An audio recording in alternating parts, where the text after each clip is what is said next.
నమస్తే, welcome to our channel. నేను సిరి. గత వారం రోజులుగా చూస్తుంటే ఏపీలో విశాఖలో రిషికొండ ప్యాలెస్ గురించి అయితే చర్చనీయాంశం జరుగుతుంది. ఏంటి, చాలా లగ్జరియస్ ప్యాలెస్ అని మాట్లాడుతున్నారు. 500 కోట్లకు పైగా ఖర్చు చేసి అందులో ఫర్నిచర్ చేయించారని చెప్పి కూడా మరి మాట్లాడుతున్నారు. అయితే ఇప్పుడు మళ్ళీ కూడా రిషికొండ ప్యాలెస్ అయితే చర్చనీయాంశం అయింది. దీని మీద చంద్రబాబు నాయుడు గారు కొన్ని సంచలన నిర్ణయాలు తీసుకున్నట్టు కూడా తెలుస్తుంది. మరి ఏం జరిగి ఉంటుంది? సో ఈ అంశాన్ని మనకు వివరించడానికి మనతో పాటు ఉన్నారు ప్రముఖ సీనియర్ జర్నలిస్ట్ డివిఎస్ గారు. నమస్కారం సార్. నమస్తే సార్, ఇప్పుడు చూస్తుంటే ఒక 1 వీక్ నుంచి వెళ్ళి చూస్తుంటే కూడా ఈ రిషికొండ ప్యాలెస్ గురించే మాట్లాడుతున్నారు. ఎక్కడ చూసినా కూడా దాని ఫర్నిచర్ గురించే కావచ్చు, దానికి చేసిన ఖర్చుల గురించే కావచ్చు, ఏదైనా కూడా చాలా చర్చనీయాంశమైంది. ఇప్పటివరకు కట్టిన బిల్డింగ్స్లలో ఇది చాలా లగ్జరియస్ బిల్డింగ్ అన్నట్టు కూడా మనం మాట్లాడుతున్నారు. అయితే దీని మీద చంద్రబాబు నాయుడు గారు కొన్ని వ్యాఖ్యలు అంటే కొంచెం సంచలన నిర్ణయం తీసుకున్నట్టు కూడా తెలుస్తుంది. అసలు ఏంటంటారు? Sheesh Mahal palace, okay, Saddam Hussein palace, ఢిల్లీలో కేజ్రీవాల్ ఇంటికి 45 కోట్లతో ఆయన షీష్ మహల్ ప్యాలెస్ని ఆధునీకరించారు. దాని మీద గబ్బు అయింది. కేజ్రీవాల్ ఇవాళ ఆయన పరిస్థితి కూడా ఇట్లాగే మారింది. ఆయన ఇంటికి అంతెందుకు ఖర్చు పెట్టాడు ఢిల్లీ సీఎం అని. ఇప్పుడు ఇవాళ నేషనల్ మీడియా సబ్జెక్ట్ ఇది, ఏది ఋషికొండ. ఇప్పుడు ఋషికొండ ప్యాలెస్ అనేది కేవలం విశాఖపట్నంకో ఆంధ్రప్రదేశ్ రాజకీయాలకు పరిమితం. భారత రాజకీయాల్లోనే వైబ్రేషన్స్ సృష్టిస్తోంది. షీష్ మహల్ ప్యాలెస్ అంటాడు, సద్దాం హుస్సేన్ ప్యాలెస్ అంటారు. అర్నవ్ గోస్వామి మనం చూసాం, రిపబ్లిక్ టీవీ కానీ, టైమ్స్ నౌ కానీ, ఇండియా టుడే కానీ ఇదే డిబేట్ల మీద డిబేట్లు వారం రోజులుగా. ఎందుకు ఇంత చర్చ? 36 లక్షల బాత్ టబ్ అవసరమా? ఒక సీఎంకి ఏం స్నానం మామూలుగా పోసుకోకూడదా? షవర్ బాత్ చేస్తే ఇబ్బందా? 36 లక్షల బాత్ టబ్లో స్నానంలో అంత క్వాలిటీ ఏంటి అని అడుగుతున్నాడు ఎవరు? అర్నవ్ గోస్వామి. ఆయన అడుగుతున్న మాటలు ఎలా ఉన్నాయంటే జగన్మోహన్ రెడ్డిని ఇప్పదీసి నుంచోబెడుతున్నారు ఆయన్ని. ఇవాళ ఢిల్లీలో, ఇవాళ దేశవ్యాప్తంగా అన్ని రాష్ట్రాల్లో కూడా జగన్మోహన్ రెడ్డి ఆయన బాత్ టబ్బు, ఆయన సింకు, ఆయన టాయిలెట్లు, ఆయన బాత్రూము, ఆయన బెడ్రూము, వీటిపైన చర్చ. ఏంటంత విలాస పురుషుడా? అసలు ఆయన ఏ ఇల్లు కట్టినా 500 కోట్ల ఇంట్లో తప్ప ఆయన ఉండడా? లోటస్ పాండ్లో 63,000 స్క్వేర్ ఫీట్ ఇల్లు అవసరమా? 500 కోట్లు 1000 కోట్లు ఏది కదిలిచ్చినా. బెంగళూరు యలహంక ప్యాలెస్లో 28 ఎకరాల ఇల్లు కావాలా? 1000 ఎకరాల ఇడుపులపై ఎస్టేట్ మీకు చాలటం లేదా? కడపలో, పులివెందుల్లో 9 రాష్ట్రాల్లో 9 నగరాల్లో ఈయనకేదో అద్భుత భవనాలు ఉన్నాయని. ఇంత విలాస పురుషుడైన ముఖ్యమంత్రి దేశ చరిత్రలోనే లేడని. ఆయన షర్ట్ ఖరీదు ఇంత, ఆయన చెప్పుల ఖరీదు ఇంత, ఆయన వాడే పెన్ను ఖరీదు ఇంత, రకరకాలుగా జగన్మోహన్ రెడ్డి ఇవాళ డిబేట్.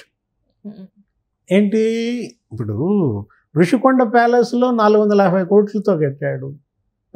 ఆ 450 కోట్లతో 1000 మంది పేద కుటుంబాలకు ఇళ్ళు వచ్చాయని. ఇప్పుడు ఆయన బాత్ టబ్ అది 15 లక్షలు ఏమంటున్నారు. 6 పేద కుటుంబాలకి ఇళ్ళకి అది ఉపయోగపడుతుందని ఆయన ఇంటికి అంత ఇస్తున్నాడు. ఒక్కో పేద కుటుంబానికి 2 లక్షలు ఇస్తాడు. ఒక పేద కుటుంబం ఇల్లు కట్టుకుంటే ఆంధ్రప్రదేశ్ ప్రభుత్వం ఇచ్చేది 2 లక్షలే. ఎన్ని వేల పేద కుటుంబాలకి ఇళ్ళు వచ్చాయి. ఒకవైపు ఏమో కేంద్ర మంత్రి తిట్టిపోయాడు రాజ్నాథ్ సింగ్ మొన్న ఎన్నికల ప్రచారంలో. మేము 22 లక్షల ఇళ్ళు ఇచ్చాము హౌసింగ్ ఫర్ ఆల్ స్కీమ్ కింద, ఇతను 2 లక్షల ఇళ్ళు కూడా కట్టలేదు పేదలకి అని. నిన్న పార్థసారథి తిట్టాడు కొత్త హౌసింగ్ మినిస్టర్. ఇదే ఏది 22 లక్షల ఇళ్ళు ఇస్తే 2 లక్షల ఇళ్ళు కూడా ఇతను కంప్లీట్ చేయలేకపోయాడు పేదలకి. చంద్రబాబు హయాంలో ముఖ్యమంత్రిగా ప్రతి సంవత్సరం 2 లక్షల ఇళ్ళు కట్టేవాడు. ఏడాదికి 5 ఏళ్ల పీరియడ్లో 10 లక్షల ఇళ్ళు కట్టేవాడు అన్నమాట. అంటే పేదల ఇళ్ల నిర్మాణం ఒక ఉద్యమం లాగా, ఒక మిషన్ లాగా జరిగేది. ఎన్టీఆర్ హయాంలో అసలు ఇది బిగిన్ అయిందే అప్పుడు అన్నమాట ఈ ఇళ్ల నిర్మాణం. ఎన్టీఆర్ హయాంలో ఏడాదికి 50,000 ఇళ్ళు కట్టారు. దాన్ని 1,00,000 ఇళ్ళకి తీసుకెళ్ళాడు చంద్రబాబు, మళ్ళీ తనే 2,00,000 ఇళ్ళకి తీసుకెళ్ళాడు. జగన్మోహన్ రెడ్డి దానిలో పోటీ పడాలి. పేదలకి ఇల్లు కట్టడంలో పోటీ పడాలి కానీ బాత్ టబ్బుల్లోన పోటీ, బెడ్రూముల్లోన పోటీ, ఇంత విలాసాల్లో పోటీ పడుతున్నాడా? ఇప్పుడు ఇవాళ కొడాలి నాని కూడా అన్నాడు కదా, అక్కడ తాడేపల్లి ప్యాలెస్లో ఏదో జరిగింది, ఏంటి వైసీపీ విస్తృత సమావేశం. దానికి హాజరైన కొడాలి నాని ఏమంటాడు, జగన్మోహన్ రెడ్డి ప్రభుత్వ భవనాల్లో ఉండాల్సిన అవసరం లేదు, ఆయనకు అసలు 100,000 కోట్ల భవంతులు ఉన్నాయి. తాడేపల్లి 2 ఎకరాల palace, lotus pond 63,000 square feet, Bengaluru Yelahanka palace, ఏదో చెప్తాడు. మరి ఎందుకు ఖర్చు పెట్టాడంతా? అసలు ఎందుకు కట్టారు ఋషికొండ ప్యాలెస్? అదేమో ఫస్ట్ స్టార్ హోటల్ అన్నారు, టూరిజం ప్రాజెక్ట్ అన్నారు. తర్వాత రోజే అక్కడ ప్రెస్ మీట్ పెట్టి 3 మంత్ కమిటీ వచ్చింది, సీఎం రెసిడెన్స్ అంది. ఇప్పుడు ఏమంటారు, రాష్ట్రపతి వస్తే ఉండటానికి, ప్రధాని వస్తే ఉండటానికి అంటారు. కొడాలి నాని ఇంకో మాట కూడా అన్నాడు, ఇది ఫర్నిచర్ గురించి గబ్బు గబ్బు అవుతుంది. జగన్మోహన్ రెడ్డి అంతంత ఫర్నిచర్ తీసుకెళ్ళాడు, తన ఇంటికి 30 అడుగుల ఎత్తున పెద్ద కంచేశాడు. ఇక్కడ హైదరాబాద్లో H బ్లాక్, L బ్లాక్లో ఉన్నటువంటి కంప్యూటర్లన్నీ అక్కడికి ఎత్తుకుపోయారు. ఈ తీసుకుపోయినటువంటి ఈ ఫర్నిచర్ తాలూకు లెక్కలు ఇంతవరకు చెప్పలేదు. ఫర్నిచర్ 15 రోజులైనా హ్యాండ్ ఓవర్ చేయలేదు, లెటర్స్ కూడా రాయలేదని అదొక గబ్బు గబ్బు అవుతుంది. దాని మీద ఏమంటాడు కొడాలి నాని, ముష్టి ఫర్నిచర్ మాకెందుకు అంటున్నాడు. ముష్టి ఫర్నిచర్ మీకెందుకు అనుకున్నప్పుడు ఆ ముష్టి ఫర్నిచర్ కోసం కోడెలను ఎందుకు చంపేశారు? కోడెలది ఆత్మహత్య కాదు, కోడెలది హత్య. వీళ్ళు చంపారు. ఎవరు? జగన్మోహన్ రెడ్డి ప్రభుత్వం చంపింది. అది ప్రభుత్వ హత్యగానే చూడాలి. ఎందుకని ఆయన సూసైడ్ చేసుకునేంత దుర్బల మనస్కుడు కాదనమాట. ఆయన్ని వేధించి వెంటాడి సూసైడ్ చేసుకునేలాగా చేసింది ఎవరు? ఆయన ఏం చేశాడు, తన ఇంట్లో ఫర్నిచర్ తీసుకుపోమన్నాడు. 2 లెటర్స్ రాశాడు. 7వ తారీఖు రాశాడు, 20వ తారీఖు రాశాడు. 21 కేసు పెడతారా మీరు? నువ్వు లెటర్స్ రాసినప్పుడు తీసుకెళ్ళటానికి ఏంటి, మీకేంటి సమస్య? లేదు డబ్బు కడతానన్నాడు. మీరు విలువెంతో చెప్పండి, దాన్ని డబ్బు చెల్లిస్తానంటే ఆయన పైన 19 కేసులు పెట్టి, కొడుకు మీద కేసులు, కూతురు మీద కేసులు, హింసించి చంపారు.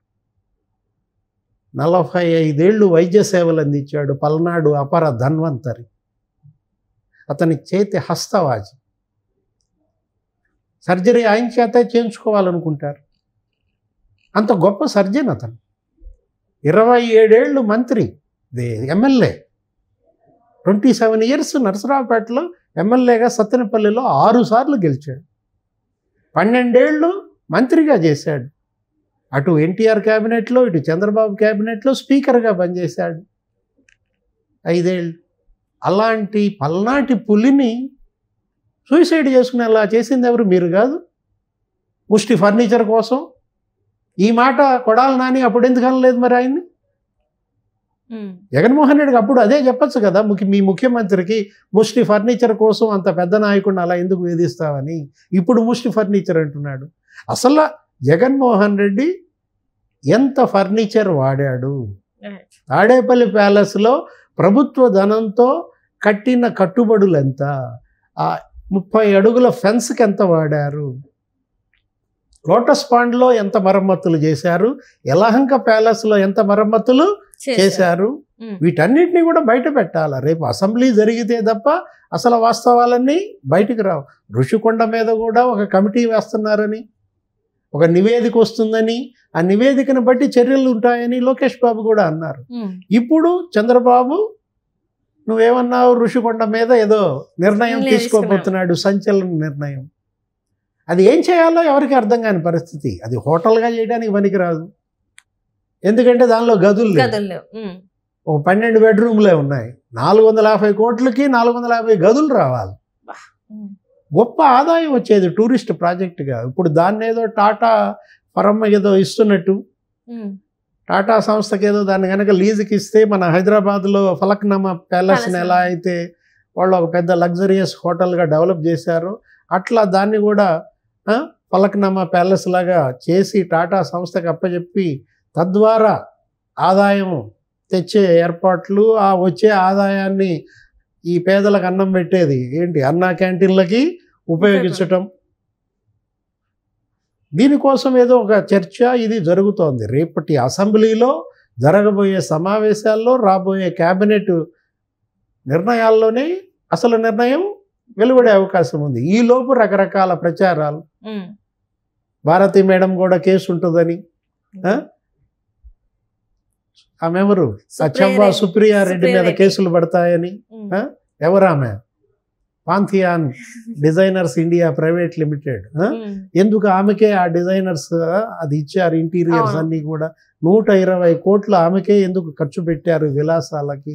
5 దేశాల నుంచి గ్రానైట్ ఎందుకు తెప్పించారు, వియత్నాం, స్వీడన్, నార్వే, స్పెయిన్. వీటన్నిటికీ ఇవాళ సమాధానం చెప్పాల్సింది జగన్మోహన్ రెడ్డి.